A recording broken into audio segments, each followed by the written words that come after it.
Why? This Terrence Gangster Williams, aka OG Giggity. I got my brother from Philly in the building. Holler at them people, man. Let them know what's up with you, who you are, what's happening. Salim Abdul Razak, born and raised in Philly, and I met this good brother here in 2005 or six. We opened up USP McQuarrie. He came after the fact though. Something happened with a storm at his jail. I met the brother. He came in the yard. We clicked right away.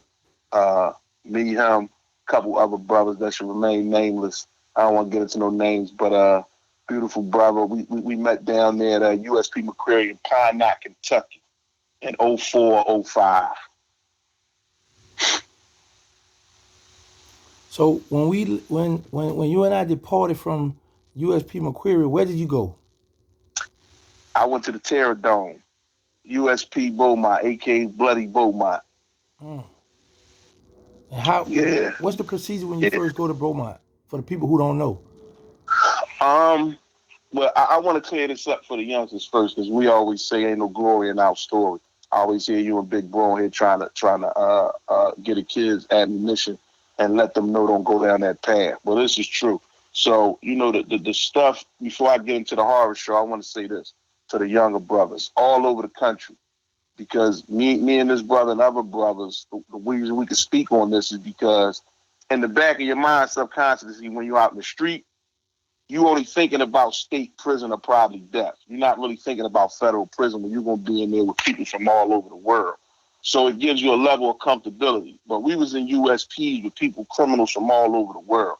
So I got into a little trouble at USP McQuarrie. As a punishment, they sent me down to Beaumont. Now, to paint the picture for your audience, this is how it go. I had been in two prior USPs where I met you, and I started my time at USP Islandwood a couple years before. Now these are all white-run jails, all the guards, the staff, the medical, everything. So the procedure is pretty simple at them jails. You go there, you do your time, you get in some trouble, you go into the SHU, the segregated housing program, or you getting shipped out. Now when I got in trouble with you, they shipped me down to Texas. I'm in for the shock of my life. And as Muslims, it's not just a saying, it's a way of life. We don't fear nothing but Allah. But I can tell you for the first time in my life in the streets or being incarcerated, paranoia set in immediately. They take you there. I get to the SIS. They taking me and whoever was on the bus with me, about 20 guys. We get there. First thing he tell me, because in Fed, I'm sure the brother called we done told you I go by numbers. So Philly is 066. That's our last numbers. So he immediately see my number, the SIS guy. He tell me, listen, the majority of your homies is in the last building. They're in the last building. So I'm like, yeah, what's that? He like, well, that's D unit. And USP Beaumont, for those that don't know, is built like projects. It wasn't built like on one floor. The other two USPs I had been at, everything on one floor. These is built like projects. You got A unit, AA, and AD. I was assigned to AD. So the first thing he tell me is, listen, you want to sign a Superman waiver? So I ain't never heard this in no other penitentiary. I had been to, as a layover, I had been to USP Atlanta. I never heard this as a layover, and I had been to Leavenworth. I never heard none of these. Two of the oldest penitentiaries in the country. I'm like, well, what's the Superman waiver?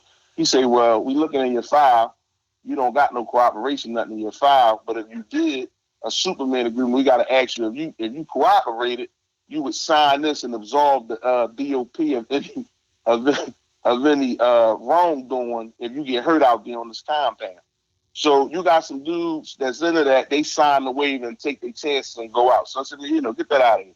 So he said, okay, second thing is this. You're going to need two knives. So I said, excuse me? He said, you're going to need two knives. You need a plexiglass one to walk around with to get to the metal detectors, and you're going to need a metal one for, if you and your people get in trouble. So I'm like, huh? So immediately I'm going back to before when I was in the streets in the old head telling me you go to penitentiary, they ask where you want your body shipped. This is what this guard taking me to. He taking me back to these streets conversations with my old head. So I'm like, where I want my body, two knives. I'm gonna get them anyway, but this is the staff telling me this. So this joint is, because like no social media, I only know dudes that did time in state prisons. I didn't know nobody that had came from Beaumont. So, okay, like I said, paranoia sets in the meeting. All right, give me your ID. What you want my ID for? You got to take this duffel bag, go down to your unit, and in order to get this ID for you to go to the store and move around the jail, you got to bring this green duffel bag back. So I'm setting the stage for y'all. So I'm looking at the other guys. Now, keep in mind, because we can attest to this. Whatever jail you go to, whatever USP, FCI, whatever, your homies or your car, a lot of times they know you coming before you get there because the lines you people get a list. And by the number, they know, well, this homie coming, this homie coming. So I gets out of R&D, and this joint is like something out of a horror movie. This is the way it's built. It's nighttime. It's dark. I'm walking to the compound. I'm walking to my unit, and it's all black staff. All the staff is black. I guess they from around there in that little city, Beaumont, or they from Houston, or they from Port Arthur. So I'm like, man, this is so. There's a lot of dudes with me now. And they shaking like a pair of dice. They shaking like a stripper in church now because they done got this same speech. Now this is like a disciplinary jail, so it's on. So I'm like, get me a knife, get 2 knives. So you can hear the metal detectors going off as we walking from R&D because it's not count time yet. We ready to go down. I forget what month I got there, but I know it was during Ramadan. You can hear the metal detectors coming on. This is my introduction to USP Beaumont. You can hear the metal detectors going off like slot machines in Vegas. These are the knives because you got to remember that even though I was doing a number, a lot of these inmates was lifers. So they don't care nothing about catching no knife charge. You can hear this. I'm on the yard now. We walking to the unit. So I'm walking to the unit, and I walk up the steps. They got the lights down low. This joint is crazy. It's creeping me out, right? So I get there, and a dude is standing by the cell they assigned me to, about 6'1", 6'2", black as the street, right? So I'm thinking he African American. He opens his mouth, and this thick Spanish spill out. This is gonna be my cell. He wound up being one of our good brothers, Abu Herrera. He's from Bogota, Colombia. So he winds up giving me a history lesson down the line. I'll tell you about that. So this is my first night there. It turns into the week from hell and then the 2 years from hell. We're going to get into that. But this is my first night. I had never seen a Latino this dark in Philadelphia. We got a section. Philadelphia is sectioned off. We got a section where a lot of Latinos, we call it Puerto Rican land. But me coming up, I had never seen a Latino this dark. He was darker than most African Americans I met. So he introduced himself to me, gave me the salams. We go in the cell. It's count time that night, and I'm putting my stuff down. I'm pacing the floor. And I'm just thinking about what the guard just told me about getting me 2 knives, right? So my cellie, I guess he must have sensed I was a little uneasy. He said, yeah, man, all your homies, they down on D unit. It's about 30 of y'all down there. I don't know why they sent you up here. So I'm like, yeah. So, Kawhi, in any other penitentiary, you got to get permission from, who is it, the counselor? Who you got to get the counselor to get the move? Right, the counselor. So the next morning, I lay down and everything. He give me the do's and don'ts at Beaumont, which is just the basic stuff. You already know the don't borrow, and I know all that stuff. I'm seasoned vet by then. But he tell me, listen, you see the DC car over there? The DC car, he pointing, because on the block and on the unit, I see all the Aryan Nation, the Pisces, the Northern Nathaniels, like M.A. So when you coming down the walkway, you can see how the jail is sectioned off in gangs and cars. Because as I'm looking up, like I told you, it's 2 stairs. You can see there's blue lights in some cells, and then there's red lights in some cells. I would come to find out that they would take them blue garbage bags, and the Crips would take them blue garbage bags and put them over their lights to signify they was Crip. And the Bloods, they would take the red bag that you get out of medical that to put the hazardous waste in. They would put that over there like, that's a blood cell. So we getting all that. So, he's showing me everybody. That's DC, that's this city, that's Louisiana, this the shot caller for this car. This we sitting in front of the cell. That's the shot caller for so-and-so. The other shot callers on this block. So, like I said, I'm paranoid and setting, man, because they telling me, they didn't tell me about all these murders that happened before I got there. So I'm like, damn, wasn't really no trouble at my other 2 penitentiaries, I'm like, God damn. So he talking. Yeah, this shot caller. He say, you see dude right there? Bald head dude. He say, now, give it a few minutes. He gonna come over here and he gonna ask you about that green bag. They takes the bags and they puts the white lightning in them and hide them in the where the mops and stuff at. So he need these bags. He said, you give him these bags, man, you're gonna cause some problems for you and your homie. And now that you can't get your ID back. They told you that. I said, yeah. So the nigga from DC, he walk over. He wasn't Muslim. We wound up getting right down the line, but he text me. He say, man, he say, damn Slim, what's up with that duffel bag? So I'm already on point because my celly already put me on. Man, I say, damn, homeboy, if I give you this bag, I can't get my ID back. So he kind of standing there looking. He got his homies. I was like, so why the fuck would I give you my bag? And so he said, damn, Slim. I said, it is like that. So now, I'm pissing on my bush. I gotta mark my territory because I already know what's going on. They done had an incident where a dude that had a heart attack because he done came in the cell and found Pacelli wrapped up in the bed, stabbed 100 times. I know this joint is going down, so this is my first night here. So he back up. Next morning I come out. All my homies come down to the block. Some I know from the street, some I don't. Yo, get your bedroll and come on down to D unit. We on top and bottom. I'm like, man, the counselor ain't here. I can't move. So they're like, man, you don't need no counselor, no here. This ain't that kind of jail. So me, I had like 4 years left in my mind. I'm like, man, I'm not doing that. So we walked the track and all that. This is my second day there. So this is my real introduction to second day there. So when we go on they block, as soon as we get on the block, we sitting there talking, just kicking, talking street stuff. They introducing me to dudes and all that. I see a dude come running out the tier with, a few dudes on his tail. He running, screaming, and hollering. They locking and socking him, right? Kobe, they locking the sock. No, this is the second day. They tell you, listen, that's what they locking the sock. This is my second day. This is how wild this joint is. So they locking the socking the brother. He jumps off the top tier, like put his hands on the drink to get away from him, because you know how the steps go up. So his dude's coming from one side, dude's coming from the other side. He jumps off the top tier, break everything. He breaks everything. So I'm looking at the dudes, right? So I'm looking, my homie's looking at me like ain't nothing going on. I mean, this is par for the course. So when I'm tapping them, like, because all they lifers. Like, if it's 10 of them, I'm the only one ain't no lifer. These dudes, I'm like, yo, what's up with that? He lay down there screaming in pain, broke his ankles, his head busted open. I'm like, damn, man, what's... So I see the dudes, couple one walk by, look at me, keep going out the unit. So they're like, man, don't pay that no mind. That ain't about nothing. Boy from New York just get put down a couple weeks ago. He messed the count up. They was looking for him. He was in the drainage ditch over there. I'm like, huh? So now I'm really paranoid. I don't... I'm like, huh? But, this is normal to them. So I'm like, I said, oh, no, man. I said, no, I got to get out of here. So I immediately, I'm going to get back with y'all in the next unit. I immediately goes down to my unit and call my mother. I calls my mom. Hold on, speak, Mom, where you at, boy?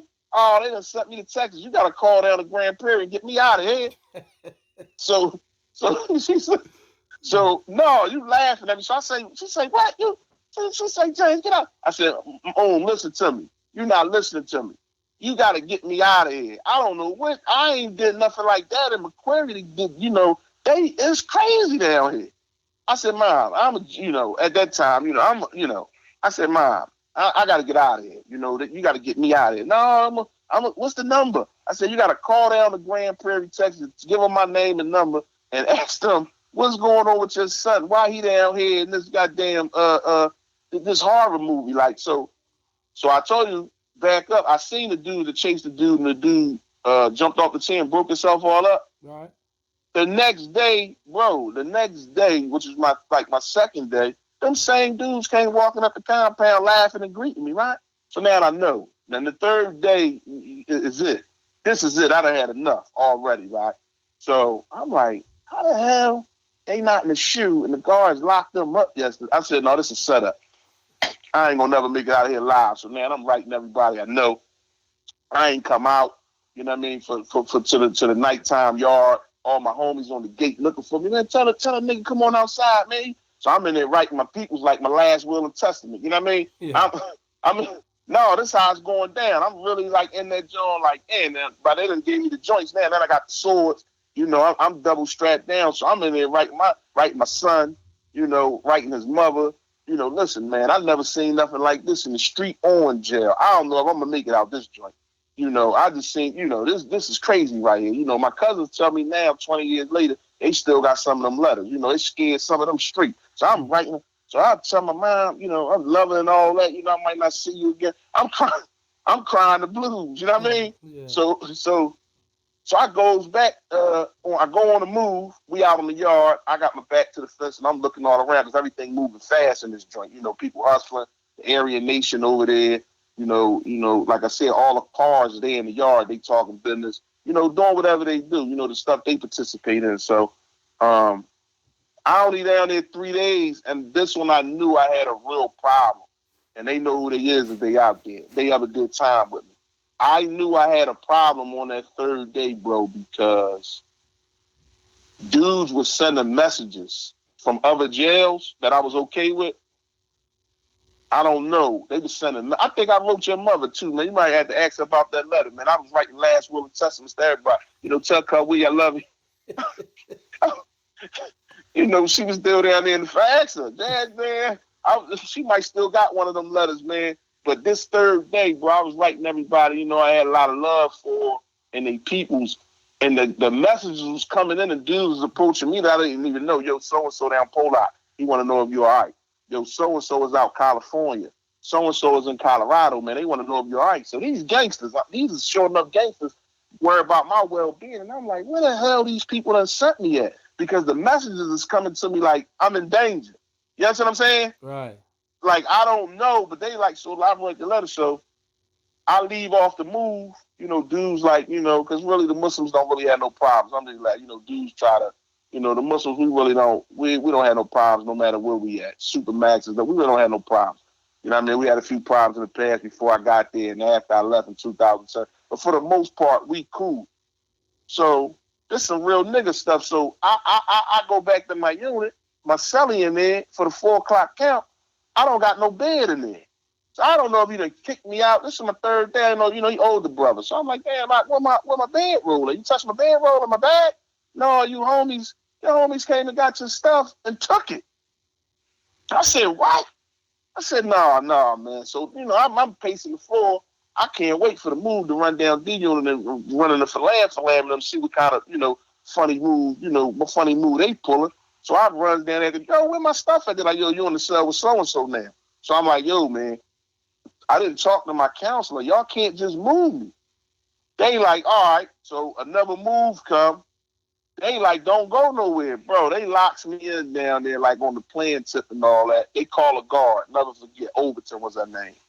They like, can you tell him how it worked in jail? Because he's been in jail all these years. He still don't know how it works. She was like, yeah, you can stay down here. He said, most people think that you can't move without the council, but we don't do that here because long as it's just say it's 3,000 people on the count. We don't care where y'all sleep at Beaumont, long as it's 3,000 people when we count. You understand what I'm saying? Right. She like, yeah, that's how I go. I'm like, huh? She like, that's what I just said. It don't matter where y'all at. We not doing you. We don't. The only way we gonna ring the alarm is it's supposed to be 3,000 of y'all, and it's 2,999. We know somebody missing. But we don't need, so I'm like, damn, so for the rest of my 2 years, I was down there on D unit with them. And the murder and mayhem, it just didn't stop, bro. It just continued on the whole time. I was there until, I'm sure they can Google to see what happened in 07 and 08, them 2 gruesome joints. The family's probably going to be listening to this. So I don't want to say the brother's name. But unfortunately, down the line, 2 brothers lost their lives viciously in 07 and 08, and they wound up closing the USP down and shook us all out. But anything you want to ask me in between that time from 06 to 08, we can go with that. We want to know the story. What happened with the murder? What?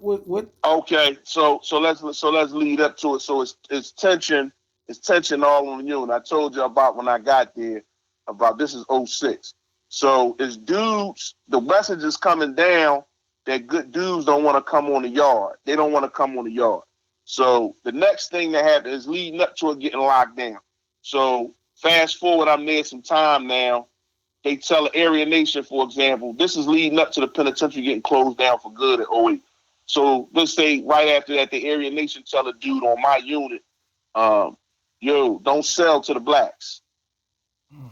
He sell to the blacks.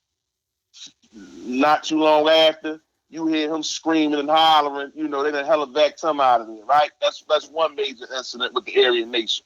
They right back on the compound. They didn't put him down, but they hurt him real bad. We had another incident, me and a brother I was real close with. Right after that, we walk in the yard at night. You know, they got the real guns in the towers. So as we walk in the track, you know, we used to do our street stuff on the weekend. You know, we crease our slacks, you know, roll, because it's in Texas, it's hot. You know, we roll our pants, so we got our little Reeboks on, no socks. You know, we trying to catch. We out there trying to get the guards, the female guards. You know, what I was into. You know, so, you know, we got our collars popped and all that. We trying to get the tech, because it's an all-black jail. You know, all the female guards down there, they thick as duct tape, every last one of them. You hear me? Okay. Yeah, they thick as cold grits. You know what I mean? All of them, every last one of them. You know, so they, you know, we got a little eye candy down there in Beaumont as opposed to, you know, these all female. You know, these female guards is bad. Ain't not a bad looking one in the bunch. You know what I'm saying? Even the ones that ain't attractive, I'm talking about body crazy. So, you know, this is we do. We try to catch, because you got dudes catching. You know, they get, you know, regular jail, so they get the packaging and all that. So we was chasing these particular guards, me and my man. We chasing these particular guards all the time. So, you know, everybody's chasing this guard because she worked, it's her quarter. She working our block. So she like, yeah, y'all coming to the yard? And I'm like, yeah. So after the Aryan Nation joint, that picked back up. So we on the yard. I guess one of the Aryan Nation dudes didn't come on my block and help do whatever was supposed to get done to the dudes. Like a money went past. They get the rocking and rolling on another AB. They stumping his brains in as we walk in the yard. The guns come out the tower. You know, they throw flashbangs out the joint. Get down, get down. You know, it's a regular occurrence down Beaumont. This is like, you know, your mom calling your name and then got to a point. You're oblivious to it. They throw them flashbangs so much down there, bro. You don't even pay no mind. So we steady talking and messing with her on the gate, and they throw the flashbang. Boom, get down. So we dive in the grass. They still stomping this boy. These are hardcore criminals, man. So they reach out the jaw and out the tower and shoot one of the ABs in the chest right while we're on the yard, a couple feet from where we stand. Oh, man, I'm back to my last will and testament. You know, I got to write my mom and them and tell them what's going down. I'm writing I don't wrote your mom again. You know, y'all got to get me out of here. You know what I mean? I'm calling the lawyers and everything.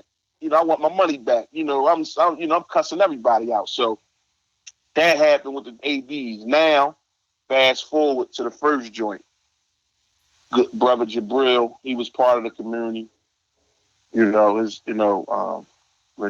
Again, years later, my condolences to his family. Nobody knows to this day what happened in that shoe, because it's the most secure thing in the unit. But the brother was Muslim. May Allah be pleased with him. The brother was in the shoe for whatever reason, and these two individuals, they was back in the jail from doing other stuff that they had already did, from my understanding. I don't know if it was homicides. I don't know, but they was in the shoe with him. So we on it, you know, it's a regular Bloody Beaumont day.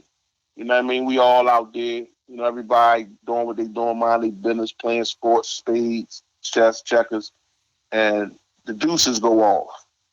You know, lock down, lock down, lock down. So we like, you know, what happened, you know, whatever going on. They done hit the brother, they done stabbed. So the two dudes, from my understanding, he had a disagreement with him. They stabbed the guard, walked down to his cell, and from the people that was in there, what they wound up telling the community is that they told the celly to get under. They wound up telling the celly get under the bed. He ain't got nothing to do with this. So in my mind, somebody talking like that with two swords in their hand, the guard laying there bleeding out. They done made the shanks out the jaw. You know, all this stuff is, you know, public information, man. They done made the shanks out the bed post or whatever. They done stabbed the guard damn near to death. He laying there bleeding out. They take his keys. They walk down to Jabril's cell, tell his cell he ain't got to do with it. Jabril tries to break past them, for what I'm understanding, but there's nowhere to go. And the brother wound up losing his life viciously. And from a brother that was there that came back and told us, as the guard and Jabril was laying there bleeding out, one of them or both of them said, you know, that's how you kill a nigga. You know what I mean? And that you know, that tragedy happened right there. So everybody paranoid, you know what gotta happen after that. You know what gotta happen after that. So um, everybody's on pins and needles. The jail locked down. Maybe we stayed down a month or two. We stayed down a month or two for that murder right there, which was unheard of. And then a young guy that wasn't really into nothing, from my understanding, I had met. He was on the unit, bro. Mama just said, now Mama said I came there and I was on the first unit. My homies came and took my stuff. Right. I met this individual down there. He was he used to play with the numbers. He was the dude, like, you want to place a bet and all that. He was running for some. I never got the impression. I wasn't a gambler in the system, but I don't think he worked for himself. Nerdy looking brother, real mannerable, not disrespectful, always smiling when you seen him. His name was Joseph. And just one of them guys. He ain't in no car. He ain't in nothing. I think he may have been from Virginia. Young dude, always, when you ask, man, I'm ready to go home. They let us out, bro, after Jabril got murdered for a couple days. And from my understanding, this happened in the shoot too, the most segregated, the most supposed to be the most secure place in the jail. Two individuals told SIS not to place Joe in the cell. They was back there in the shoot for whatever reason. And they went against these people's wishes and put that young brother in the cell. He was suffocated to death. And from my understanding to this day, because, Beaumont is not no stand-up count. You tell the guards, man, they come talking about stand-up count. You're a lifer. What you going to tell me? Get the fuck away from my cell. You know what I'm saying? Right. So this is how they was able to get away with this for a couple of days. His body was in that cell for a couple of days with these two individuals. He was laying down there. They was in the cell with a dead body for a couple of days. Wow. Yeah. They was in the cell with this brother's body for a few days, literally. And we got memos after they locked us in immediately after that this is no longer a penitentiary, and all y'all got to get out of here. So right after Joe got killed, the buses start rolling up to get us all out of here. I was in year 2 by that time. This was 07 and 08. Late 07, Jabril died. Early 08, Joe got killed.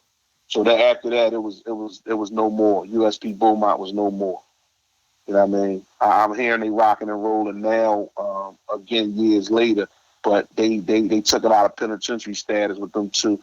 But it should have never got that far, bro. The stuff that was going on down there, it was the Wild Wild West. Them brothers should have never lost their lives because, it wasn't regular, even for jail, or even stuff you didn't heard about jail as being on the street. I listen, I watch YouTube and documentaries like the next guy, but the eye had never seen and the ears had never heard the type of stuff that was going on down there as far as the violence. There's just too many stories, but those are the two, and that brother out of DC that lost his life. You know what I mean? But, the eyes had never seen nothing like these, for us to be out there. I had never witnessed this type of violence. You know what I mean? Like I said, you had cold-blooded gangsters from all over the country. They wouldn't come on the yard. You would just get word they was there, and then they was gone. Because nobody wanted to kill or run their time up. You know what I'm saying? Right. Nobody wanted to come down there and like I said, my whole 2 years, my friends and family, they were so concerned. Like I would, they would reach out to me all the time. The brothers know who they is. I would get letters of, brothers would check on me all the time, man, because that thing was crazy, bro. It wasn't nothing like why I left where we was at together, where we opened that joint up. We got the big fella, he was in control of the kitchen. You know what I mean? Right. When we got there, big fella made the menu. Yeah, Big John. He owned that joint. He owned the kitchen. So I come from that to this.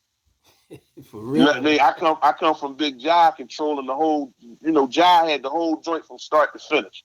Big Bro had that joint in the headlock. Like, no, ain't like the kitchen was his. You know what I mean? And we ate first. Ramadan come.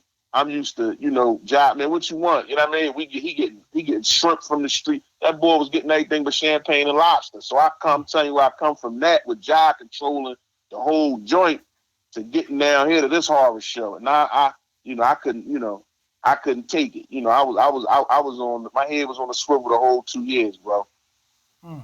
So like I said, man, them two brothers, the gruesome nature of how they lost their lives when I was there. Them two brothers, just a cautionary tale for these kids, man, because they running around and, I just told a brother today, a sanitation worker got killed somewhere in Philly today. He just doing his job. And I told my little cousins immediately after I heard it, a lot of people where we come from, no matter what city, Beaumont taught me that you don't know what you're getting into when you're out here committing crimes. That was my lesson in Beaumont. A lot of you don't know what you're getting into. You think you know, but you don't know until you get there. You know what I mean? Because you're the toughest person in the world in your mind. If you got a firearm in your hand on the street, or you getting some money, you got the woman, your arrogance be on a million. But Beaumont humbled me. You know what I mean? It humbled me. And a lot of other brothers. You know what I mean? That dudes who somebody where they from in every era. It humbled a lot of dudes because it's dudes on documentaries running around down there, man. Dudes had to step in and save them. But the street perception that Beaumont humbled a lot of guys, man. It humbled a lot of dudes, man, because it was 3,000 wolves walking around on the compound at one time. It was 3,000 wolves. Ain't no sheep. I can't. No, ain't no sheep. Yeah, jail is the most polite place in the world. You know what I mean? Even the young brother I talked about, the one that lost his life, the last one, Joe, he gave me the impression when he was alive that, the numbers just wasn't in his favor the day he passed away. But, like, he wasn't no chump. And you already know, and I'm going to say this, dudes probably take offense on your channel, and all that. I don't mean to offend nobody, but dudes that go to FCIs and camps and all that, they really can't give the youngsters no real jail experience when they come home from that time. And that, that's not no disrespect to them, but that's just what it is. And I'm willing to debate that anywhere, anytime, because if you ain't been in one of them penitentiaries, man, you really ain't, we ain't had them points called we to be down in them joints after you get there. No matter what you do to get there, once you get in them joints, it's hard to get out. Right. You're right, bro. You know what I'm saying? It's the FCIs and all that's cool, but my perception of the feds and everybody, but it's sweet. No, not them USPs. You got to be crazy. You better Google is your friend. You better go on there and Google Beaumont, Google Pollock, what is them Jones out in college? Yeah, Big Sandy, McQuarrie. Google is your friend. We ain't no hyperbole, ain't no exaggeration. I was there, I seen it. I seen dudes that got documentaries. I tell my friends, my youngest on the street, my little cousin, I seen dudes of all nationalities that got documentaries that society called gangsters. I watch them fold, bro. I watch them with my own two eyes fold.